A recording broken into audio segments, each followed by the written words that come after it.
میں نے شادی کی رات شوہر کو اپنے قریب نہیں آنے دیا کیونکہ میں کسی اور کو پیار کرتی تھی۔ میں نے شوہر کو بتا دیا، وہ پینڈو سا تھا۔ میری بات سن کر اس کے ہوش اڑ گئے اور وہ کچھ نہ بولا اور جائے نماز بچھا کر زاروں کتار رونے لگا۔ مجھے اس پر ذرا بھی ترس نہ آیا اور میں سو گئی۔ ایک دن اس نے میرے ہاتھ میں کچھ کاغذات تھما دیے اور کہا، اس کو صبح کھولنا۔ صبح جب اٹھی تو وہ کاغذات دیکھے تو میری جان نکل گئی، میری چیخیں نکل گئیں، کیونکہ اس میں اپنی شادی ہوتے ہی میں گاؤں میں 10 گھنٹے بس کا سفر کر کے پہنچی تھی۔ دلہن بنے رخصت ہوتے ہی مجھے بس کا سفر کرنا پڑا۔ پورا سفر میں نے خاموشی سے کیا تھا۔ گاؤں میں اپنے سسرالی گھر پہنچ کر مجھے میرے کمرے میں بٹھا دیا گیا۔ میں ایک پڑھی لکھی BA پاس لڑکی تھی اور میرے والدین نے میری مرضی کے خلاف میری شادی ایک گاؤں کے کسان سے کر دی۔ میں اپنی قسمت پر پھوٹ پھوٹ کر نہ روتی تو اور کیا کرتی۔ میرے دل میں کوئی امنگ نہیں تھی، بس افسوس تھا، تکلیف تھی، آنسو تھے، غم تھا۔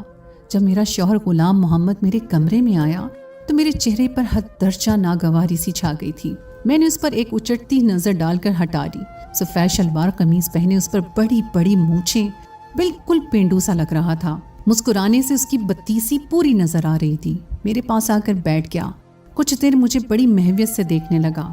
مجھے اس کا یوں دیکھنا بھی برا سا لگ رہا تھا۔ وہ مجھے ایک آنکھ نہیں بھا رہا تھا۔ مجھ سے کہنے لگا، میں بہت خوش نصیب ہوں جو مجھے تم جیسی پیاری اور پڑھی لکھی بیوی ملی ہے۔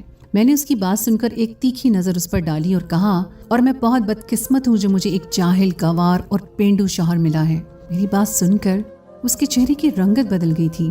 کچھ وہ تھا بھی ذرا سا سانولا، اس کے آگے کی 2 دانت بھی ذرا سے باہر کو دکھائی دیتے تھے۔ وہ شاید مجھ سے اس قسم کی کھری بات کی توقع نہیں رکھتا تھا۔ میرے اندر تو پہلے سے زہر سا بھرا ہوا تھا۔ میرے ماں باپ نے میرے لاکھ منع کرنے پر بھی میرے خالہ زاد سے میری شادی کر دی جو گاؤں میں کسان تھا۔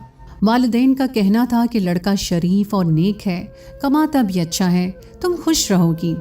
لیکن کیا خوشی کا دار و مدار اچھے، نیک اور کماؤ تک ہوتا ہے؟ کیا میری دل کی خوشی کوئی اہمیت نہیں رکھتی تھی؟ میرے اندر منفی سوچوں کا یلغار سا بھرا پڑا تھا۔ ایسی جلن تھی میرے اندر کہ میرا لہجہ، میرے لفظ میرے اختیار میں نہیں تھے۔ میرا جی چاہ رہا تھا غلام محمد پر اپنے اندر کی ساری بھڑاس نکال دوں۔ میری بات سن کر وہ مجھے حیرت سے تکے جا رہا تھا، پھر کہنے لگا، کیا بات ہے زارا، کیا خالہ نے تمہیں شادی کی چیزیں مرضی سے نہیں لینے دی؟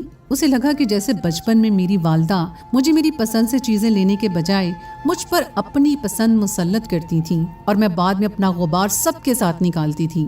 اب بھی ایسا ہی کچھ ہوا ہے۔ میں نے سخت تیور اپنا لیے۔ اگر چیزوں کی ہوتی تو میں برداشت کر لیتی۔ پہلے جا کر آئینے میں اپنی شکل دیکھو۔ کیا تم اس قابل ہو کہ میں تمہارے ساتھ زندگی گزار سکوں؟ نہ تمہارے پاس اچھی شکل و صورت ہے، نہ ہی اعلیٰ تعلیم۔ میرے گھر والوں نے میری زندگی برباد کر دی ہے۔ اب بات میرے ضبط سے باہر کی تھی۔ میں رونے لگی۔ وہ چپ سا ہو گیا، اس کا چہرہ بجھ سا گیا تھا۔ میں نے روتے ہوئے کہا کہ میں کسی اور سے محبت کرتی ہوں، میں تمہارے ساتھ نہیں رہ سکتی۔ میری یہ بات سن کر وہ تعجب سے میرے پاس سے اٹھ کر کھڑا ہو گیا، کہنے لگا، زارا یہ کیا کہہ رہی ہو؟ ہوش میں تو ہو؟ میں نے کہا، اس میں حیران ہونے والی کیا بات ہے؟ جس سے میں محبت کرتی ہوں وہ تم سے 1000 درجے اچھا ہے، خوبصورت ہے، پڑھا لکھا ہے۔ یہ سن کر وہ نم آنکھیں لیے واش روم میں چلا گیا۔ اور یہ سچ تھا، میں ایک لڑکے کی محبت میں مبتلا تھی جس سے میری دوستی کالج آتے جاتے بس سٹاپ پر ہوئی تھی۔ وہ یونیورسٹی میں پڑھتا تھا۔ وہیں سے پہلے ہماری نظروں کا تبادلہ ہوا، اس کے بعد فون نمبر دیا۔ باقی کی محبت فون پر پروان چڑھی تھی۔ میں اب بھی اپنی قسمت کو رو رہی تھی۔ جب غلام محمد واش روم سے باہر آیا، آنکھیں متورم سی تھیں، چہرہ پانی سے گیلا تھا، شاید رو کر باہر آیا تھا۔ اس نے مجھ سے نظریں ہٹا لی اور سامنے رکھے جائے نماز کو بچھا کر نماز پڑھنے لگا۔ نوافل کے بعد پھوٹ پھوٹ کر رونے لگا۔ میں اپنے کپڑے تبدیل کرنے واش روم چلی گئی۔ جب میں سادہ لباس میں باہر آئی تو وہ زمین پر چادر بچھائے تکیہ رکھے لیٹ چکا تھا۔ میں نے بھی شکر کیا تھا۔ میں بیڈ پر لیٹ کر سو گئی۔ بہت سے دن گزر گئے، نہ میں نے غلام علی سے کوئی بات کی تھی، نہ ہی اس نے مجھ سے۔ وہ صبح ہوتے ہی کھیتوں میں چلا جاتا، شام کو تھک ہار کر پہنچتا۔ اس کے مٹی اور کھاد سے گندے کپڑے اور چہرے پر بہتے پسینے کو دیکھ کر میرا جی اوبنے لگتا۔ میں اسے بڑی حقارت سے دیکھ کر منہ پھیر لیتی۔ میرے چہرے کی ناگواری بھانپ کر وہ کمرے میں چلا جاتا، نہا دھو کر واپس آتا۔ میری مجبوری تھی کہ سب کے سامنے مجھے اس کے ساتھ کھانا کھانا پڑتا تھا۔ ہمارے سسرال میں یہ رواج تھا کہ میاں بیوی ایک پلیٹ میں کھانا کھائیں۔ غلام محمد کے ساتھ ایک پلیٹ میں کھانا کھانا بھی مجھے ایک بڑی آزمائش لگتا تھا۔